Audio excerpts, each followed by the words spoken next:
We have OCX stock. This is a 2-year shot. We're gonna take a look at it right now, and as you can see here, we have different really important levels right here. If we get this really close, you can notice that we have a pretty nice gap up right here, a Bollinger Band crossover, and we are trending right around the area of this support here. We have a very important pocket. We are going to make a couple of trend lines here.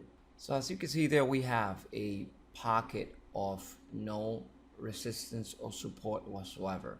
Now this company is set to join the FTSE in the 1st of next month, and now we have this trending close to what it seems to be a resistance for the last few months. Now we are trending under the 50 and 100 period moving average, but today we also had decreasing volume on the trend. Now although we can see this green candle here, the volume decreased. This is one of the reasons why I don't think it's actually going to find any support to ramp up from here. So over the next couple of days, I think that this stock is actually going to crack down and get inside of this pocket. What I like about this is that since we had no support whatsoever around here, we can get a big flush all the way to $2 here.